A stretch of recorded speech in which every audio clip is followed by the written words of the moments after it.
ChatGPT isn't replacing real estate agents, but real estate agents who use ChatGPT are replacing agents who don't. And in this video, I'm going to share with you 7 tips from a real estate agent who's actually using ChatGPT for real estate agent tasks.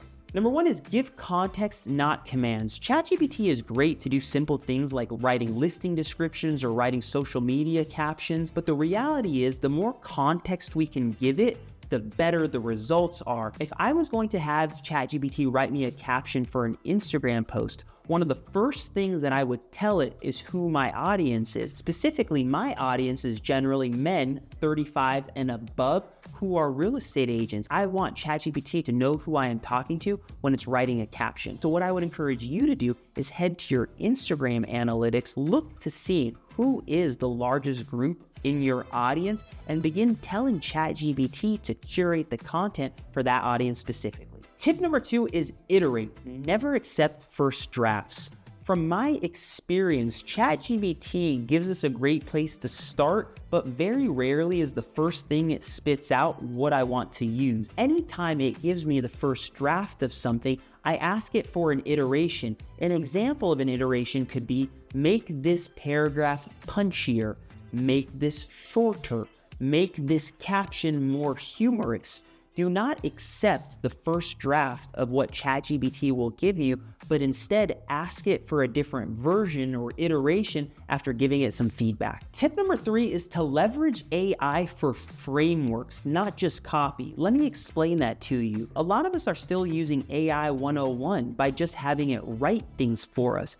Instead, we should allow it to create the frameworks for us so that we can fill in the nuances with the personal stuff, which is our secret sauce. If I am looking to create a shot list of a property, I allow ChatGPT to create the first draft of that, and then I go in there and make sure that I'm happy with each shot that it's asking me to create. Another great example is an outline for a lead magnet. ChatGPT could save you a tremendous amount of time by coming up with the headings, title, and framework for a robust and effective guide. But what I have found is that by allowing it to create the outline, I can then go in and fill in the blanks to make it a lot more special, unique, and give it that personal flavor that makes the audience not feel like it was created by AI. Tip number 4 is to use it for real-time market relevance. As a result of ChatGPT 5, ChatGPT Deep Research, and ChatGPT Agent,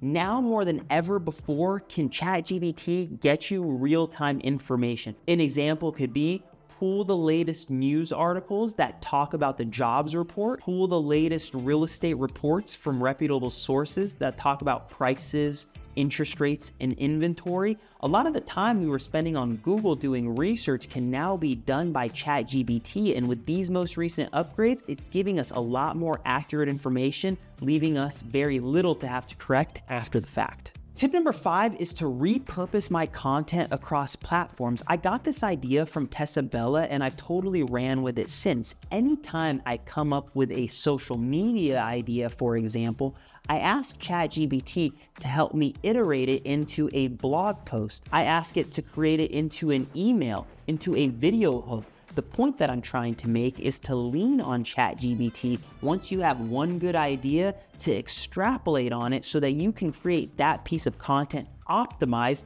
for each and every platform you're showing up on. Number 6 is making sure the tone matches the platform. This was a lot of work before using AI. We would have to go in there and change the copy to make sure that whatever we were sharing on Instagram made sense and was effective on LinkedIn. And we had to make sure that it made sense on Facebook and everywhere else we were sharing it. Now with ChatGPT, we allow it to help us create copy for each and every platform after we've created one for Instagram. And finally, tip number 7, arguably the most important, is why. I am constantly telling ChatGPT why or what the goal or outcome is, so it's operating from a place of understanding where the finish line is. It might seem obvious, but what I have discovered is by telling ChatGPT where I'm trying to get, will totally change the course of how I get there. If you found these tips helpful, make sure to share this blog with an agent you know. And if you're looking for more scripts, templates, and resources just like this, check out our school community for a 7-day free trial.